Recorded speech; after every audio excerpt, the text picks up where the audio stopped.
शिरोमणि आचार्य गुरुवर श्री विद्यासागर जी महाराज की जय। नवाचार्य श्री समय सागर जी महाराज की जय। अरहम योग प्रणेता पूज्य मुनिषि प्रणम्य सागर जी महाराज की जय। ओम अरहम नमः। स्वाध्याय प्रेमी बंधुओं, प्रातः स्मरणीय जगत पूज्य आचार्य भगवान श्री 108 विद्यासागर जी महाराज के सरस्वती पुत्र अभीष्ट ज्ञानोपयोगी प्राकृत विज्ञ अरहम योग प्रणेता मुनिश्री प्रणम्य सागर जी द्वारा रचित नई खड़ाला का अनूठा स्वाध्याय गुरु आशीर्वाद से सतत जारी है।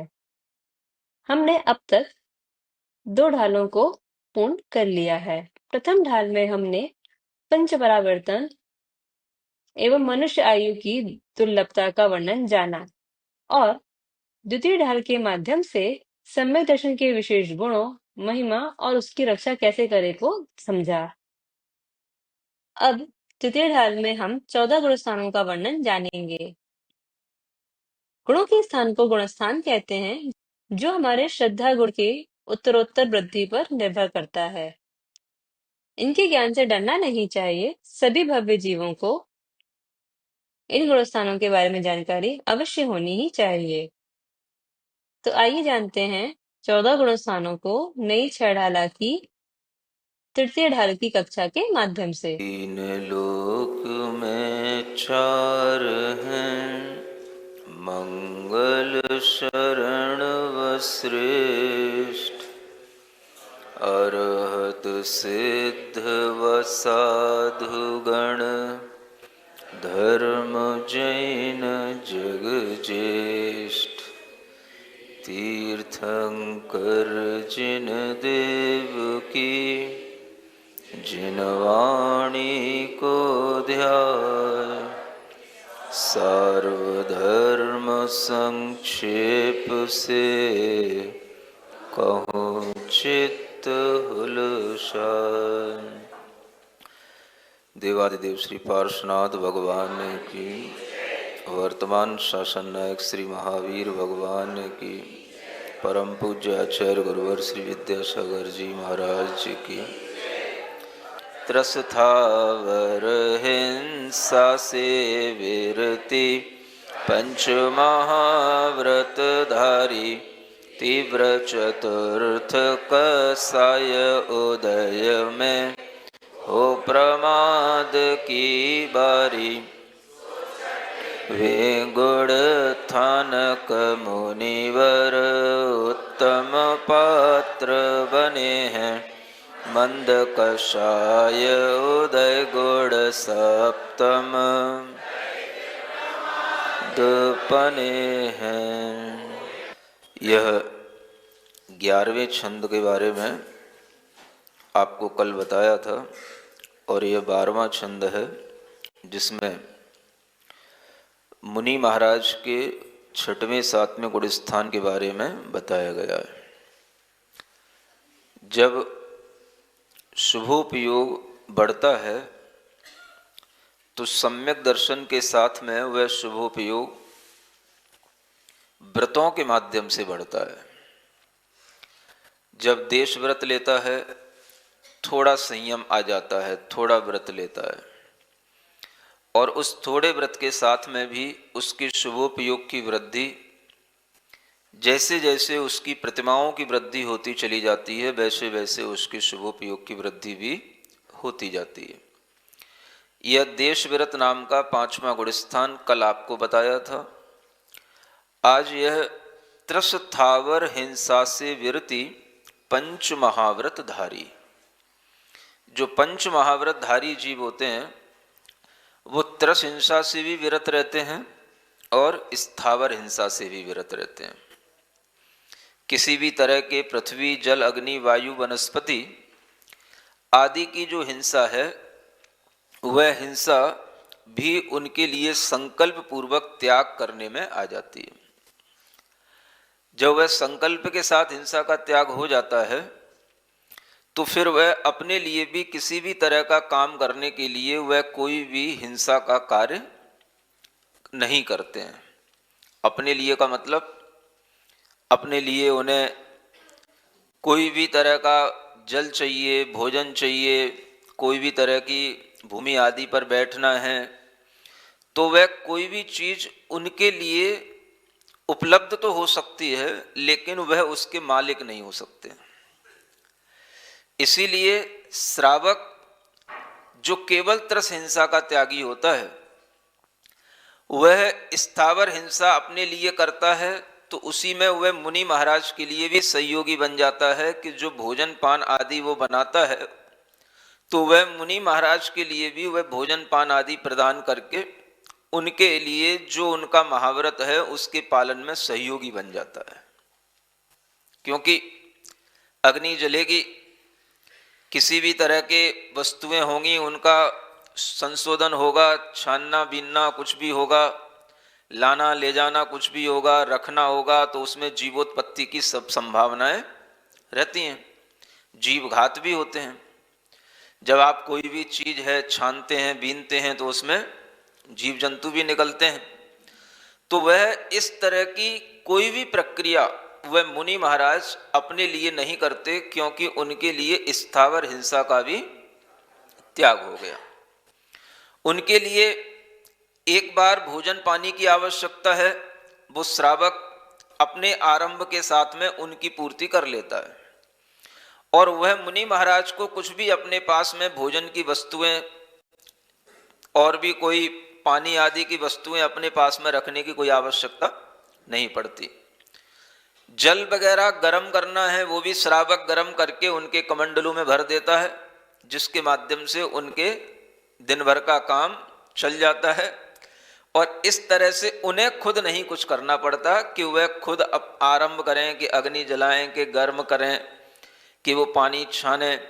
इस तरह की उन्होंने जो स्थावर हिंसा का भी जो त्याग कर दिया है, वो स्थावर हिंसा का त्याग उनका इस तरह से पल जाता है। यह स्थावर हिंसा में पृथ्वी आदि तो कोई उनके स्वामित्व में रहती नहीं, जल अग्नि वगैरह का उनके लिए कोई घात करने का कोई उपयोग होता नहीं, और जितना भी उनके लिए कुछ उपयोग होता है वह मामूली सा एक कमंडलू पानी के हिसाब से होता है। बाकी उनके लिए और कोई उपयोगिता की कोई आवश्यकता नहीं होती, इसलिए वो पंच स्थावर जीवों की भी हिंसा से विरक्त रहते हैं। यह श्रावक जो मुनि महाराज की सेवा करता है, उसके माध्यम से ही ये बहुत बड़ा जो आरंभ भोजन आदि के समय पर होता है, उस आरंभ से मुनि महाराज विरक्त रह पाते हैं। सबसे बड़ा आदमी के लिए जीवन चलाने के लिए, शरीर चलाने के लिए भोजन पानी की आवश्यकता पड़ती है, और उसके लिए उसे सब करना पड़ता है। उसी के लिए उसे पैसा भी रखना पड़ता है, सामग्री भी रखनी पड़ती है, उसी के लिए उसे पत्नी भी रखनी पड़ती है, उसी के लिए उसे गाय बैल भी रखने पड़ते हैं। समझ आ रहा है? तो मुनि महाराज के पास में कोई भी चीजें इस तरह की नहीं होती जिनके माध्यम से वह किसी भी तरह का कोई आरंभ सारंभ उनके लिए हो, और वह पूर्ण रूप से निर्वृत्त होकर के इस तरह से वह मुनि जीवन जीते हैं। यह मुनि धर्म का जो व्याख्यान तीर्थंकरों के माध्यम से हुआ है, यह अपने आप में एक बहुत अलग चीज है। साधु तो दुनिया में आपने सब देखे ही हैं, दुनिया में सब साधु तो होते ही हैं, साधु सभी कहलाते हैं। लेकिन मुनि धर्म का जो व्याख्यान तीर्थंकरों की वाणी से हुआ, और मुनि धर्म की जो एक अलग व्यवस्था है, वो मात्र जैन दर्शन में ही है। वह मुनि धर्म की ये व्यवस्था अलग से इसीलिए है कि आपके लिए अब संसार बढ़ाने वाली कोई भी चीजें अपने पास में नहीं रखना। अन्यत्र भी साधु होते हैं, मुनि होते हैं, हिंदू धर्म में भी मुनि होते हैं। जब आप कभी वाल्मीकि रामायण पढ़ेंगे तो उसमें भी मुनि शब्द आता है। मुनियों का समूह होता है, उनके यहाँ पर भी मुनियों के आश्रम होते हैं, गुरु होते हैं, वह मुनि गुरु कहलाते हैं। तो वह जो गुरु की व्यवस्था है वो एक अलग ढंग की व्यवस्था है। वहां क्या होता है कि गुरु के पास में सब कुछ होता है, उनका आश्रम होगा तो उनका अपना वह एक तरह का पूरा उनका घर गृहस्थी भी उनके साथ में होगी। और इसीलिए एक नाम चलता है गुरु पत्नी। सुन रहे हो? तुम्हें कुछ नहीं सुनने में आता, हमें सब पता होता है। एक नाम रहता है हिंदुओं में, एक गुरु पत्नी। गुरु पत्नी को कभी भी गलत दृष्टि से नहीं देखना, ऐसा नीति वाक्य में भी लिखा हुआ आता है। तो वो क्यों लिखना पड़ा? तो उनके यहां पर गुरु की भी पत्नी होती हैं।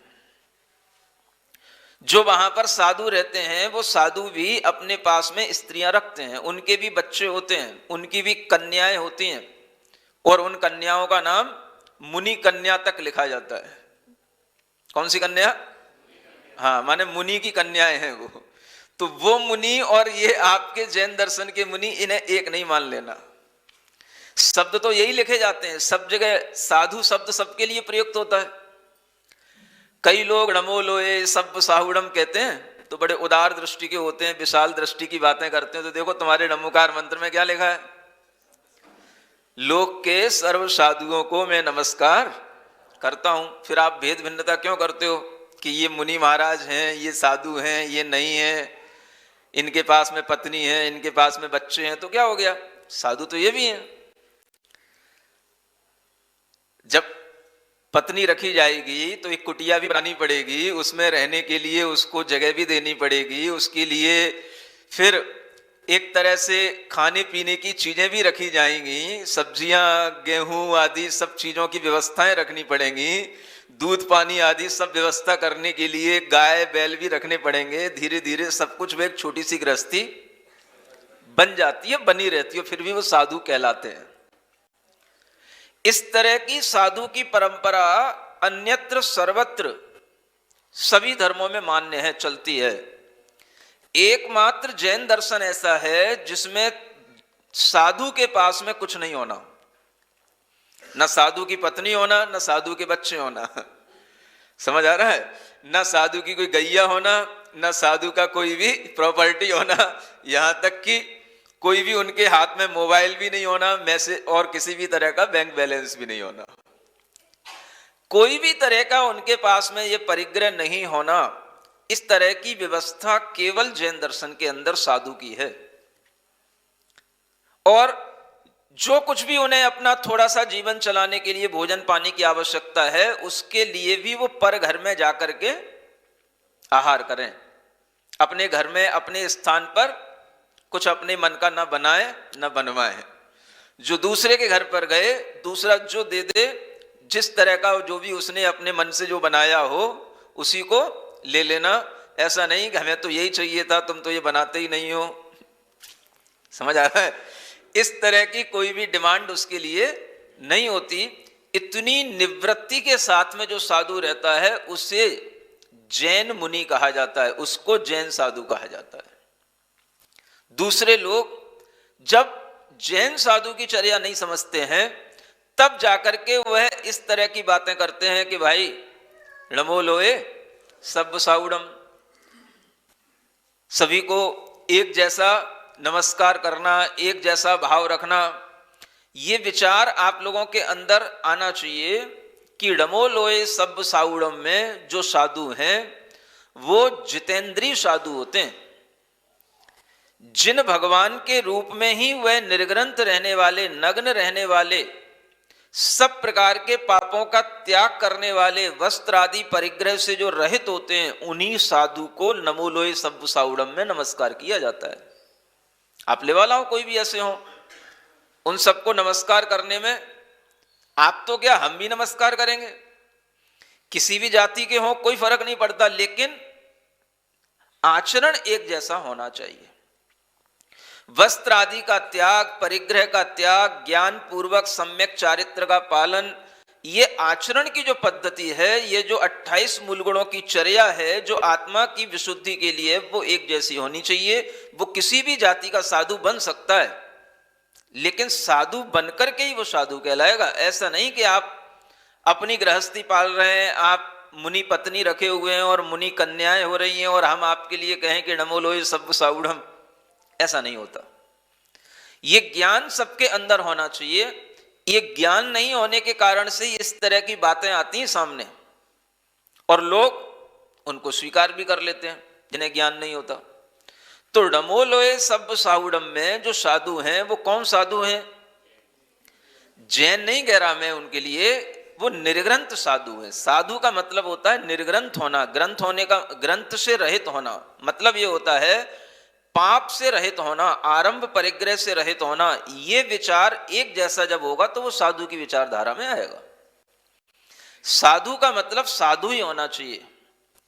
इस तरह की जो साधुता होगी तो उसके लिए ये गुणस्थान के अनुसार उसके परिणाम होंगे। वह त्रस और स्थावर हिंसा के त्याग के माध्यम से अपनी आत्मा के पवित्रता के लिए जो आत्म ध्यान आत्म ज्ञान के माध्यम से ये आचरण करते हैं, उन्हीं साधुओं के लिए इस तरह के यह उत्तम पात्र कहने का उन्हें शास्त्रों में एक नाम मिलता है। अब वो कौन से पात्र बन गए? उत्तम पात्र बन गए। जघन्य पात्र थे ऐसे गृहस्थ जिनका कोई व्रत नहीं है, लेकिन उनका सम्यक दर्शन देव शास्त्र गुरु की श्रद्धा से, तत्व की श्रद्धा से बनता है, तो उन्हें कहा गया जघन्य पात्र। जब उन्होंने कुछ व्रत धारण किए तो वो हो गए मध्यम पात्र। और जब पूर्ण व्रत धारण कर लिए, पूर्ण व्रत माने पूर्ण रूप से विरक्ति होना, महाव्रतों को धारण कर लेना, तो ये कहलाए उत्तम पात्र। और इस तरह के ये जो उत्तम पात्र बन जाते हैं, यह उत्तम पात्र अपने आप में एक ऐसी व्यवस्था है जो सबके लिए मान्य, यह पात्रता आ जाती है, सबके लिए मान्य हो जाती है पात्रता। उसके अपने चिन्ह हैं। पिच्छी और कमंडलू ये वर्तमान में साधु के ये चिन्ह हैं। कपड़ा हाथ में होगा तो चलेगा नहीं, क्या होना चाहिए? पिच्छी का होना चाहिए और एक कमंडलू। इसके अलावा और कोई चिन्ह साधु के नहीं है।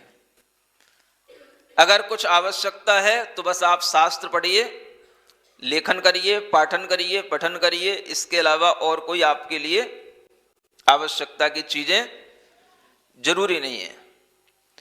इस तरह की जो साधुता का एक स्टैंडर्ड बना हुआ है, यह बड़ा आज के समय में कठिन हो गया है। पिच्छी और कमंडलू क्या है? ये उपकरण कहलाते हैं, इस संयम के उपकरण हैं। ये परिग्रह नहीं है। परिग्रह में और उपकरण में अंतर होता है। तो जो परिग्रह है वो परिग्रह पाप का कारण होता है, उपकरण कभी पाप का कारण नहीं होता। उपकरण हमेशा संयम की वृद्धि का कारण होता है। और इस तरह के उपकरणों के माध्यम से साधु की एक पहचान बनती है और वह साधु भी मान्य हो जाता है। आजकल एक बड़ा वो चलता है कि साधु के लिए भावलिंग है कि नहीं। भावों से यदि वह साधुता को अपना रहा है तो इसी का नाम भावलिंग है। द्रव्यलिंग का मतलब वह केवल द्रव्य से ही साधुता अपना रहा है, भावों से उसके अंदर साधुता नहीं है, तो वो कहलाएगा द्रव्यलिंग। ये द्रव्यलिंग में उसका गुणस्थान जरूरी नहीं कि छठवां सातवां हो, क्योंकि छठवां सातवां अगर हो जाएगा तो वो भावलिंगी कहलाएगा। और अगर गुणस्थान छठवां सातवां नहीं है, मान लो पांचवां है या चौथा रह गया या पहला हो गया, तो वो क्या कहलाएगा? तो वो द्रव्यलिंग कहलाएगा। कभी कभी जब कोई पहली बार साधु बनता है तो उसके लिए कई तरह की परिस्थितियां उसके सामने हो सकती हैं। शास्त्रों में अनेक तरह की घटनाएं मिलती हैं। आज के समय पर तो लोग इतना भावलिंग के लिए एकदम से भीतर से थर्मामीटर लगा के नापते हैं कि ये भावलिंग है कि नहीं है। साधु बनने के बाद भी उसके अंदर धीरे धीरे वह साधुता आती है और वह साधुता के प्रति उसका जब झुकाव होता है, रत्नत्रय की आराधना करने का मन होता है, या उसके लिए वह साधना करते करते उसकी श्रद्धा विश्वास की परिणति आत्मा तक पहुंचती है, तो उसमें एक समय लग सकता है। लेकिन फिर भी वह समय लगते हुए भी वह साधु के साथ में वह अंतरंग परिणति को यदि अपनाता चला जाता है तो वह भावलिंग उसका धीरे धीरे बनता चला जाता है। शास्त्रों में तो कितने तरह की पहले घटनाएं हुआ करती थीं जब किसी भी तरह से व्यक्ति को साधु बनने बनाने के लिए लोग प्रेरित करते थे। आप लोग तो बस अध्यात्म के अलावा और कुछ पढ़ते नहीं हो। अगर आप वर्तमान युग की घटनाओं को पढ़ो तो आपको कुछ पता पड़े। वारिसेन महाराज थे, आपने नाम सुना? स्थितिकरण अंग में जिनकी कथा प्रसिद्ध है, वारिसेन और पुष्पडाल। अब उन्होंने उनको साधु बना लिया, मित्र थे उनके कहने से, उनके द्वारा ज्यादा समझाए जाने से उन्होंने उनको साधु बना लिया, वो साधु बन गए। अब साधु बनने के बाद भी उनका चित्त एकाग्र नहीं है। समझ आ रहा है? उनके मन में कुछ विकल्प है, और विकल्प होना स्वाभाविक है, क्योंकि वो घर पे बता करके आए नहीं। मुनि महाराज को आहार देने के बाद में उनके पीछे कमंडू लेकर के चलते गए, जंगल में पहुंच गए, और जंगल में जाकर के मुनि महाराज ने उनसे समझा बुझा करके, अरे भाई तू कहां चक्कर में पड़ा है, कल्याण कर। और उनने उसके लिए दीक्षा दे दी। अब दीक्षा देने के बाद में वो साधु तो बन गए, लेकिन उनके अंतरंग में वह साधुता का भाव अभी निर्विकल्प होकर के नहीं आ पा रहा है। कारण आप सब लोग जानते हो। कभी कभी कितनी विचित्रताएं सामने आती हैं। आप विचार करो कि उनके लिए वह साधु बनने का भाव भीतर से नहीं आ पा रहा है, वो साधु बाहर से बन गए, और उनका मन कहां लग रहा है? मैं अपनी पत्नी को बता के नहीं आया, और पत्नी भी कैसी कानी। एक पत्नी जिसे वो रानी कह रहा है, उसके लिए तो वो रानी है, तुम्हारे लिए कानी हो सकती है। समझ आ रहा है? लेकिन वो उनको बता के भी नहीं आया, और अभी नई नई शादी हुई थी, जैसा भी था उसके मन में विकल्प रहा, इन्हें मुझे जबरदस्ती, अब क्या करें, वो जहां जाए उनके पीछे पीछे चलना पड़े, क्योंकि उनके शिष्य बन गए। जैसा वो करने बैठ जाए वैसा वैसा करना पड़े। वो एक बार भोजन करें तो एक बार उनको ही भोजन करना पड़े, वो सब कुछ वही चल रहा है। समझ आ रहा है? और उनका मन स्थिर हो पाया तो कितने वर्ष लगे? 12 वर्ष के बाद उनका मन स्थिर हो पाया, उस रानी का विकल्प मोह तजने में। और उसके लिए भी वारिसेन मुनि महाराज को मेहनत करनी पड़ी। इस तरह का कार्य साधु एक बनने का पहले कई तरह से चला करता था। लोगों के मन बनाना, बन जाना, बनने के बाद में फिर उनकी धीरे धीरे स्थिरता आना। अगर वह स्थिरता धीरे धीरे भी आती है तो भी वह धीरे धीरे कम से कम वह भाव अपना बना पाता है, तभी वो भावलिंगी कहलाता है। अपनी आत्मा की आराधना करने में किसी भी तरह का कोई विकल्प नहीं होना।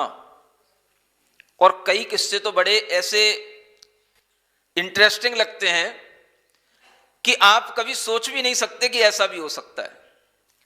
एक सेठ जी थे, और वो सेठ जी अपना जैन धर्म का पालन बहुत अच्छे ढंग से करते थे। धर्म का पालन करते हुए किसी भी तरह का उनके लिए कोई भी पर्व आ जाए तो पर्व आदि के समय पर भी उनके लिए पूरा का पूरा वह धर्म का कार्य होता था। और वह एक स्थान से दूसरे स्थान व्यापार के निमित्त से जाते थे तो पहले के समय में जंगलों से लंबी लंबी यात्राएं करनी पड़ती थी, व्यापार होते थे, जंगलों से गुजरते हुए जाते थे। जब वह इस तरह से यात्रा करते थे तो उनके साथ में और भी लोग रहते थे। तो उनके साथ में एक वसु भूति नाम का एक कोई ब्राह्मण उनके साथ में उनकी सेवा में रहता था। वह जो सेठ जी थे उनका नाम दयामित्र आता है, और वह सेठ जी के साथ में रहता था। सेठ जी अपने धर्म का पालन करते थे, कहीं भी जाते थे हमेशा सुबह सुबह पूजा करना, जैसे भी उनके साथ में जिन मंदिर चलता हो पूजा करना, अच्छे ढंग से शुद्ध भोजन पान करना, कभी अगर रास्ते में चलते चलते कोई भगवान के कल्याणक आ जाए, पर्व आ जाए तो उनको भी मनाना, सब करते थे वो। पहले के लोग अगर धर्म करते थे तो अच्छे विचारों के साथ में हमेशा व्यापार करने के लिए जाते थे, तो भी रास्ते में धर्म करते हुए चलते थे। आज के लोग क्या करते हैं? बाहर की छूट, पूजा करेंगे, अभिषेक करेंगे, रात्रि भोजन त्याग करेंगे, बाहर की छूट। ये छूट कहां से शुरू हो गई ये मुझे आज तक समझ नहीं आया। और ये छूट क्यों ली जाती है? बेवजह छूट। हर जगह अगर आप बाहर भी गए हैं तो हर जगह पर शहर होते हैं, शहरों में मंदिर होते हैं, हर जगह पर आपके लिए दिन में भोजन करने का भी साधन बन सकता है, लेकिन बेवजह एक नियम सा बन गया महाराज, बाहर की छूट। क्यों बाहर की छूट? आज के समय का बाहर और पहले का बाहर में बहुत अंतर होता था। पहले आदमी बाहर जाता था तो एक दूसरे को पता भी नहीं रहता था कि कहां पहुंचेगा, कब पहुंचेगा। कोई साधन ऐसे नहीं होते थे जो नियमित रूप से उसको निश्चित समय पर पहुंचा दें। आज तो आपको सब पता होता है, कौन सी ट्रेन में बैठे हैं हम, कब पहुंचेगी ट्रेन, अगर लेट भी हो जाएगी तो भी आपके हाथ में मोबाइल है, आपको पता होता है रिश्तेदार कहाँ हैं, दूसरे संबंधी लोग कहाँ हैं। हर जगह पर भोजन उपलब्ध होता है, हर जगह पर दुकानें लगी हुई होती हैं। आज इतनी सुविधाएं हैं और उसके बावजूद भी आदमी कहता है बाहर की छूट। धर्म अगर करना है तो बाहर चलते हुए भी धर्म किया जा सकता है, और धर्म तो वही है जो हमेशा अपने साथ में रहे। बाहर की छूट करके धर्म का क्या मतलब होता है? पहले के लोग धर्म करते हुए व्यापार के निमित्त से एक स्थान से दूसरे स्थान तक पहुंच जाते थे, वापस लौटने में उन्हें महीनों लग जाते थे, लेकिन फिर भी अपने जीवनचर्या में धर्म का समावेश ऐसा रहता था, वो करते रहते थे। सिरिजिणवाणी जग कल्याणी जग जन मदतम मोहरी जनमण हारी गढ़हर हारी जम जरा भव रोग हरि तिथ्य राणम दिव्य झुणिम जो पड़ई सुणई मय्ये धारई राणम सौख मणंतम धैर्य सासद मोक्ष पदम पावई सासद मोक्ष पदम पावई। नेचर डाला आज का सवाल प्रतियोगिता में आप सभी का स्वागत है। आज का सवाल है, मंद कसाय उदय गुण डैश रहित प्रमादपने है को पूर्ण करें। सप्तम, अष्टम, नवम या दशम। कल के सवाल का सही उत्तर है दूसरी प्रतिमा। आप अपना जवाब हमें कल शाम 5 बजे तक भेजें। 3 भाग्यशाली विजेताओं को मिलेंगे आकर्षक उपहार। अपना जवाब भेजने के लिए लिंक पर जाएं या क्यूआर कोड स्कैन करें। ओम अरहम नमः।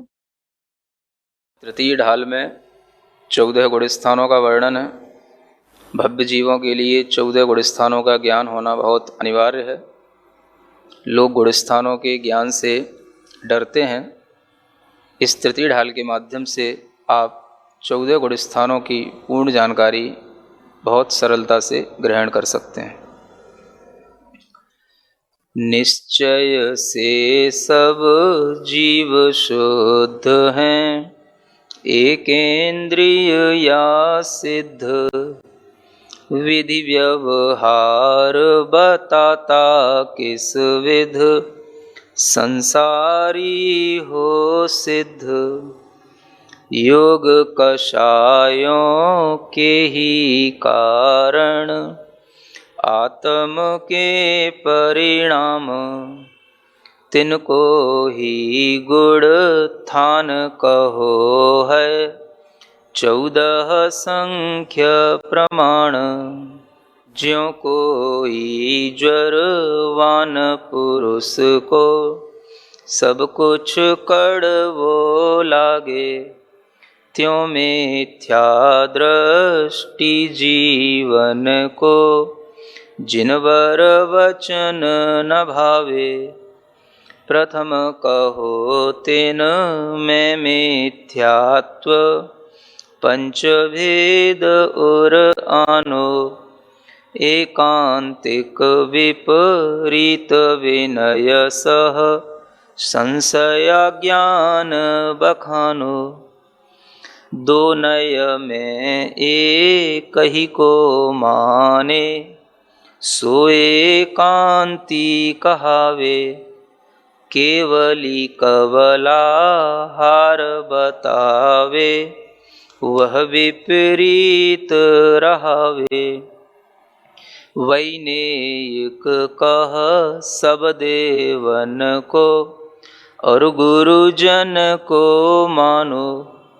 क्या सच्चा क्या झूठा संशय, ज्ञान बिना शिव ठानो। गुणस्थान पहले से जीव, चौथो पंचम सातें। कोई भी एक प्राप्त कर सके, भव्य जीव क्रम नातें। जो अनादि मिथ्या दृष्टि हैं, चारों गति के प्राणी। प्रथम लहें उपशम समकित को, पंचलब्धि वश ज्ञानी। सप्त प्रकृति का उपशम जिनको, उपशम सम्यक दृष्टि। सम्यक प्रकृति उदय होय यदि, वेदक सम्यक दृष्टि। जिनवर भक्ति बढ़ाने वाला, केवली द्वय पद मूल। सप्त प्रकृति का क्षय कर पावे, छायक भव को कुल। उपशम सम्यक दृष्टि के यदि, आदि कसाय उदयावे। सासादन दूजो गुण थान, ज्ञान अज्ञान कहावे। अनंतानुबंधी कसाय का, काज है समकित घाते। एक समय से छह आवली पल, गिरत समय ही पाते। मिश्र प्रकृति दूजी कसाय के, उदय समय में तीजा। गुणस्थान चौथा पंचम या, छठवें से भी तीजा। सादी बना भवी मिथ्या दृष्टि, पहले से भी तीजा। अंतर मुहूर्त काल बाद फिर, नीचे या ऊपर जा। इन तीनों गुण थान विषय सब, जीव अशुभ उपयोगी। जगन धरें अविरत सदृष्टि, भावत शुभ उपयोगी। यही जघन पात्र कहलाते, जगन ही अंतर आत्म। शुभ उपयोग बढ़े व्रत से तो, मध्यम अंतर आत्म। सम्यक दृष्टि को नित होवे, धर्म धर्म फल प्रीति।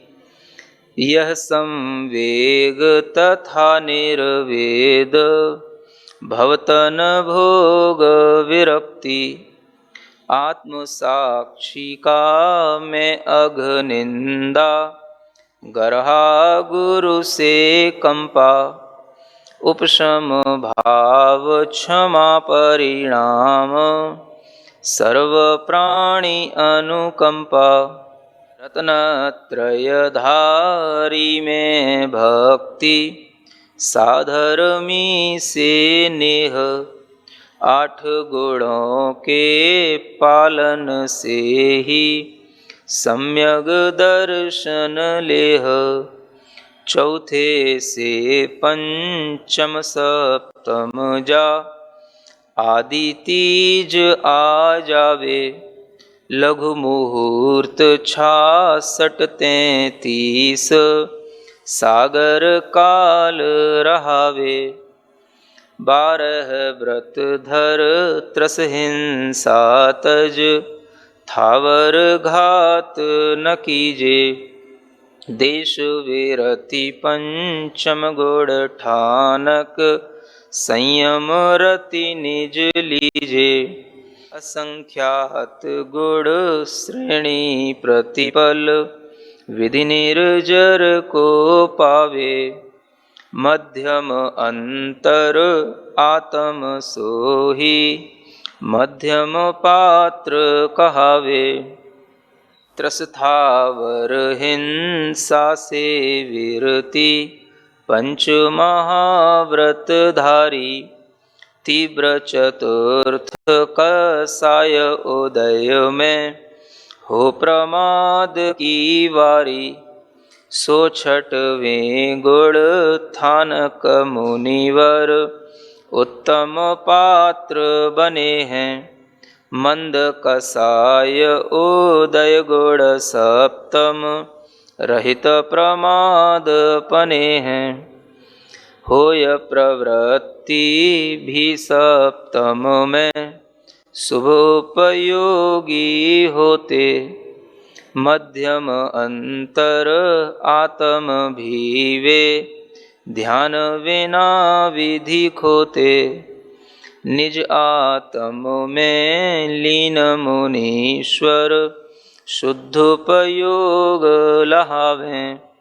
उत्कट अंतर आत्म होके, स्वानुभूति रस पावें। अप्रमत्त गुण में मुनिवर जब, श्रेणी सन्मुख होवें। सातिशयी वह अधःकरण में, निज आत्म में खोवें।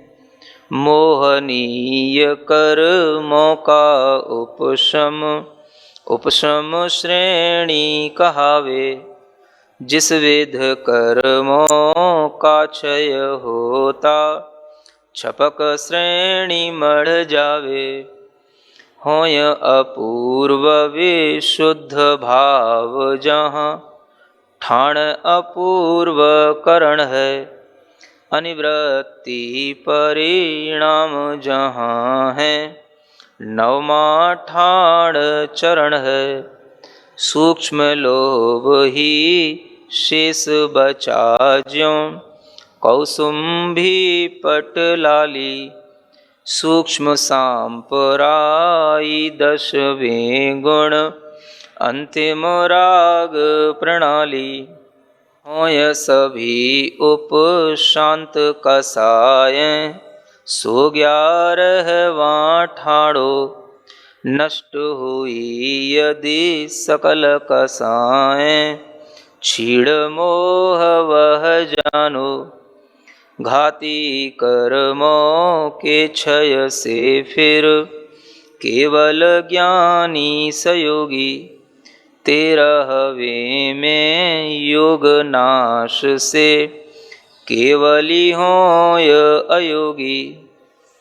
5 ह्रेस्व अक्षर समकाल, 14वें में रहते। होय सिद्ध गुण ठाण अतीत, शुद्ध है निश्चय नयते। स्वाभाविक उन सुख रुचि राखे, सो ही भव्य कहावे। यह अपूर्व अवसर है आया, रुचि स्वरूप मन लावे।